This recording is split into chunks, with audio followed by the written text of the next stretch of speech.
चलिए अब बात करते हैं ग्रीन मैन्योर की। तो ग्रीन मैन्योर कैसे बनता है? तो जैसे आप अभी गुआर खा रहे हो ना, तो वो गुआर का जो कचरा होता है वो, या फिर आप दूसरे भी जैसे प्लांट्स होते हैं जैसे लेंटिल्स, लेंटिल्स मतलब दाल। देन जो मतलब ये जो क्रॉप्स होते हैं ना, इनके जो छिलके होते हैं, when you take that which is not been used for eating obviously, तो ये जो छिलके है उसका भी एक मैन्योर बनता है जो हेल्प करता है सॉइल को एनरिच करने में with the nitrogen and phosphorus. तो इसे हम कहते हैं ग्रीन मैन्योर। ठीक है, अब ये था आपकी टेक्स्ट बुक का मैन्योर। अब मैं आपको ओवरव्यू देती हूँ ऑफ माय बुक।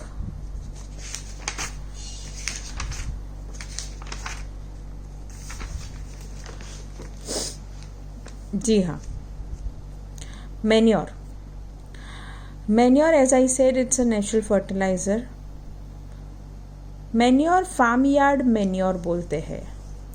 मैन्योर कितने टाइप के होते हैं? तो एक होता है फार्म यार्ड मैन्योर, दूसरा होता है कंपोस्ट, दूसरा होता है ग्रीन मैन्योर, चौथा होता है vermicomposting. Farm yard manure में क्या आता है? तो urine, litter of animals obviously, फिर ऑर्गेनिक मैटर जैसे फॉडर जो वहाँ पे पता है आपको स्ट्रॉ लिखा था वो, फिर ये सब डिकम्पोज होता है बाय माइक्रो ऑर्गेनिज्म जैसे बैक्टीरिया, फंजाई। और जो फार्म यार्ड मैन्योर फिर बन के आता है उसमें होता है nitrogen, phosphorus and potassium. Compost जो होता है, मैंने बताया आपको कि जो डोमेस्टिक एनिमल्स होते हैं, अब उनका जो वेस्ट होता है वो लेके, और weed, straw, rice hulls, forest litre, ये सब लेके एक बायोलॉजिकल प्रोसेस होता है जो बिना एयर के होता है जिसे हम कहते हैं एनाएरोबिक, और एयर वाला होता है उसे हम कहते हैं एरोबिक। इनमें माइक्रो ऑर्गेनिजम्स यूज़ किए जाते हैं। 3 to 6 मंथ के लिए ये सारी चीज़ों को एक खड्डे में डिकम्पोज करने के लिए रखा जाता है, और फिर हमें जो बाहर मिलता है उसे हम कंपोस्ट कहते हैं। ये देखिए, जो खड्डा करते हैं उसमें नीचे हम रॉक्स रखते हैं, उसके बाद डेड प्लांट मटेरियल, फिर सॉइल, फिर dead plant material, soil, dead plant material, soil, फिर ये सब मिक्स होके आ जाता है in a form of the compost. ठीक है, then comes green manure. Green manure मैंने आपको बताया, देखिए लेंटिल्स मैंने बोला दाल है, मसूर। देन मैंने गुआर बोला था। अपार्ट फ्रॉम दैट हॉर्स ग्राम भी है, काउ पी भी है।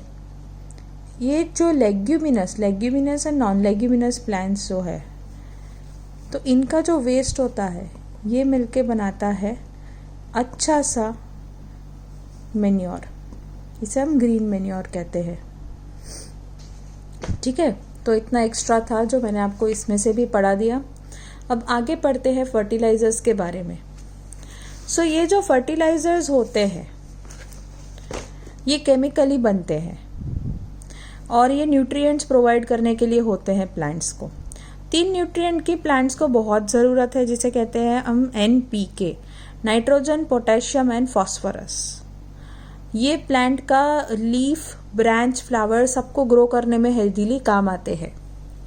सो बेसिकली अगर फर्टिलाइज़र का प्रॉपर डोजेज नहीं दिया गया तो प्लांट्स मर जाते हैं, और अगर ज़्यादा दे दिया गया तो भी प्रॉब्लम होता है। फर्टिलाइजर्स अगर केमिकल हो तो वो वाटर पॉल्यूशन भी करते हैं, क्योंकि यही केमिकल्स ऑब्वियसली हम पानी डालेंगे तब सॉइल में सीप होते हैं, सॉइल एब्जॉर्ब कर लेता है, और फिर ऑर्गेनिजम्स जब इसको खाते हैं तो मर जाते हैं।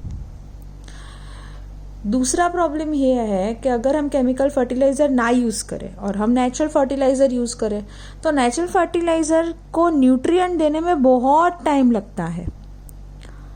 आपको घर पे खाना है तो वो घर पे खाना आपको अच्छा नहीं लगेगा, क्यों? क्योंकि आपको भूख लगा और मम्मी को अभी भी 1 घंटा लगेगा आपको खाना परोसने में, तो आप क्या करोगे?